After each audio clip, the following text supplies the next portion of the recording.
Hi. So today I want to talk to you for just a minute about the Stairmaster. I have a Stairmaster Stepmill. Long story short, I worked at a company that had a really generous health saving account program that paid for health and fitness accessories, and so I ended up with a Stairmaster Stepmill. Um, in the past, I have used the Stryd Footpod on it as an experiment and really unhappy. I mean, just like total waste of time. Sorry about that, but it was just too slow, too complicated, just nothing. I couldn't make Zwift move. I couldn't get any stats on the Stryd app, nothing. But along came Runcline, which is just like freaking amazing. I just didn't know. Wow, it blew me away. I thought, can I even do this? Well, yes and no. So let's find out. So I just started up my Runcline there. You have to run for a minute on the treadmill, so I had to start it on the treadmill first. I'm on the Stairmaster Stepmill right here. We set it to manual. Boom, boom, boom, ba-doom. And get it set it up here. 60 steps per minute. And we will do a time of 40 minutes. Enjoy your workout, it says. And the Runcline here, I'm recording the Runcline, and I will mix the two together here in the next coming video. Hopefully you can hear me pretty good, and if not, I might have to re-record the audio. You can see it's got me at 64 steps per minute, 60 steps per minute. A little bit of variance here. And of course the step mill is going to be doing its best to be at 60. And so I'm going to stop recording it on there and here, do my workout, and go on to phase 2 here in just a minute. Thanks.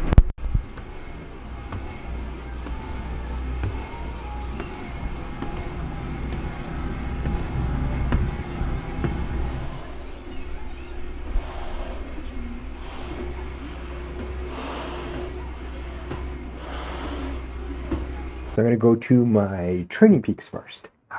Okay, so here we go. And on Saturday, I did an activity with running that came after, well, actually I was walking kind of miserably slow because of my workout on Friday night. But I had there's my Saturday hike on Zwift there, and as you can see, I had a fairly steep incline, and it was not a super happy time, but I was in total recovery mode. But what I'd like to show you here is stair climbing. So I had a stair climbing activity that, as you can see, has like no real track except for my pace and heart rate. I was getting this from the Wahoo Ticker X, which does have some pace capabilities as well as speed and a few other things and heart rate. But I thought, let's try it because I was also doing recording for Stryd. Let's cancel that and go to my Stryd here. So I was doing recording for Stryd, and here is a I think, does this one have Stairmaster? And then no, this one, it looks like it's not. Yeah, there it is. Stairmaster at 60 steps per minute, recorded within Runcline on the iPad. Now the first, this whole thing is set in the Stryd Footpod recording with Runcline into Stryd, which is kind of cool. And it has me at 419 feet of gain, which is not correct because at 60 steps per minute, they're about 9-inch steps. And I've got a calculator that does the math here. And there's 60 steps a minute for 40 minutes. So I think I did 30 minutes for this one, but there, it's 1,200 feet. So it's about 3 to 1 for the incline on Stryd. Okay, so close that. Now, go back into Training Peaks, and let's go ahead and upload your data to choose a file. Wow, never been here. And 40, I'm trying to figure out which, I've got two of these, 15, 20, that's the right one. So, there's my Runcline activity, which I've got at running with a TSS of 21 and some various heart rate goals, which is kind of cool. But it gave me an elevation gain of 640. So again, not as accurate as I would like it to be, but it's kind of cool to see. So now go into the map and graph, and there it is there. Now, what I want to do, just out of curiosity, because the I can go into technical details, but the Stryd Footpod measures like an elliptical track, a motion sensor, which is really good. And I'll show you in a minute here on the Runcline app what's really kind of interesting about it. Because the problem that I'm seeing is that the step is actually moving as you're walking on it, so your foot is making a smaller arc than the sensor can lift. It'll measure your lift a little bit, but you're also going down at the same time. So you're doing that amount of work, and you're doing a virtual, 1,600 feet, but an actual, closer to 600 feet, which is kind of interesting. Oh, save and close. Sorry about that. So it has a 21 TSS, which roughly coordinates to 21 TSS from the 31 minute, which really shouldn't be correct, but close enough. I'm not going to quibble over a little bit here. I think it really should be slightly higher number. And I'll tell you why here in a minute. One of the cool things is that I was wearing a mask the whole time, which I thought was really kind of, well, not the whole time, 30 minutes. So for the first 10-ish minutes, I was just warming up, and then I put on one of those UFC masks, I guess they're called, and that made it seem a lot tougher than it really was. And maybe I'm just rambling. Anyway, now I want to import these both into Stryd. So I've got two files here. And open. Just to compare the relative. This is, there we go.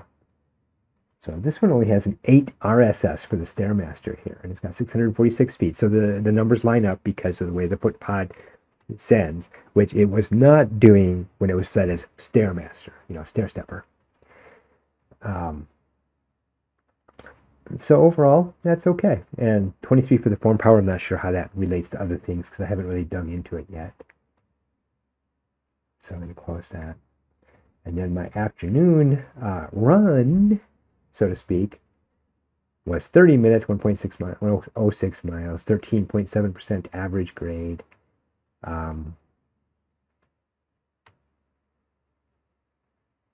30 and 28 for the form power. Okay. With a running stress factor of, what was that? Of 18. Okay. Let's see what Training Peaks had. The numbers really mean a lot to me. I'm really excited about the numbers. So it had a 41 for the RTSS there for Training Peaks. That's the coolness of doing a Stairmaster workout with the Runcline Footpod, and wow, that was really kind of cool. I didn't imagine it was even possible, and the stats aren't wonderful, but it's there. It's been recorded, and it's being accumulated for my stress. Let's reload this to make sure the stress looks good. It's right over my head here. 75, 80, and -5. That's great. That's kind of what I'm looking for going into Monday for my workouts for the week. My plan, you can see over here on the right side where it's talking about the broken arrow is in 24 weeks. So in 4 weeks, I start my 20-week training program going into that. And that'll be kind of fun. So anyway, I'm hoping I wasn't really boring or anything. I'm hoping that somebody somewhere can learn something from this. Again, just to reiterate, while the stats are wrong, they do have meaning. So they're meaningful, but not correct. which is what you get when you do something you're not supposed to do. And that's actually way better. If I get an opportunity, I'm going to try it on an elliptical and see what that does like. So yes, it's wrong, but meaningful. Wrong, but meaningful. You can use the Stryd Footpod on a Stairmaster Stepmill, but on the stepper, you're really not moving except for just straight up and down, which would even have less meaning or less accuracy and probably not as much meaning. Anyway, great. It's good to have you here. Thank you so much. Please be sure that you subscribe, watch all the playlists, and please hang out with me, ask me questions. I love to answer questions. I've already done a bunch if you follow through the comments on these. Talk to you later.